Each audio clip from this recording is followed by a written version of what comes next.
দুনিয়াটাকে এত সুশোভিত করে তোমাদের সামনে তুলে ধরেছে, মনে হচ্ছে এই দুনিয়াই সবকিছু। আর এই দুনিয়া পূজারী কোনো যুবক ছেলেকে দিয়ে আপনি আল্লাহর পথে কোনো খেদমত আশা করতে পারেন না, কারণ ওর পুরো চিন্তাটা দুনিয়া কেন্দ্রিক। সকালবেলা ঘুম থেকে উঠে ও চিন্তা করে দুনিয়া, দুনিয়া আর দুনিয়া, রাতে ঘুমানো পর্যন্ত। আল্লাহুকুমুত তাকাসুর, আল্লাহ পাক বলেছেন হাত্তা যুরতুমুল মাকাবির, যতক্ষণ না তোমরা কবরে পৌঁছাচ্ছ ততক্ষণ এই প্রাচুর্যের প্রতিযোগিতায় লিপ্ত আছো। দুনিয়ার সুশোভিত, এই যে দেখবে দুনিয়ার যত মোহ, এটা তোমার সামনে সহজলভ্য করা হয়েছে। অল্প টাকা দিন এত জিবি কিনুন, মাত্র এত টাকা দিন এত কিছু কিনুন।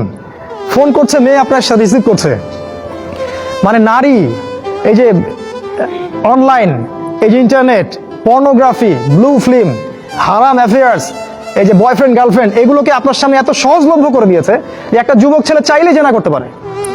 তুমি যদি চাও এখনই জেনা করতে পারবে, কেউ তোমাকে বাধা দিবে না।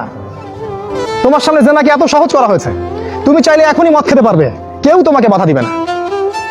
আর মদের তো লাইসেন্স দেওয়া আছে আমাদের দেশে, পতিতালয়গুলো লাইসেন্সও দেওয়া আছে, কেউ তোমাকে বাধা দিবে না। এটা এত সহজ কেন করে দেওয়া হলো? অথচ মদ যদি উমর রাদিয়াল্লাহু আনহুর সময় কেউ পান করতো, তাকে 80টা বেত্রাঘাত করা হতো। কেউ যদি জিনা করতো ওই সময়, তাহলে প্রকাশ্যে ওকে 100টা বেত্রাঘাত করা হতো। কোনো বিবাহিত ব্যক্তি যদি জিনা করতো, তাকে রজম করে হত্যা করা হতো। কেউ যদি কোনো ব্যক্তিকে অন্যায়ভাবে হত্যা করতো, তাকেও কেসাস করা হতো, হত্যা করা হতো। এগুলো তুমি আর দেখবে না। এখন তুমি দেখবে সমস্ত পাপ সহজলভ্য হয়ে গেছে। এটা এমনি হয়নি, তারা করেছে তোমার জন্য, যাতে তোমার ভিতরের ঈমানটা চলে যায়। কারণ পাপী হৃদয় নিয়ে তুমি আল্লাহর পথে দাওয়াত ও জিহাদ করতে পারবে না।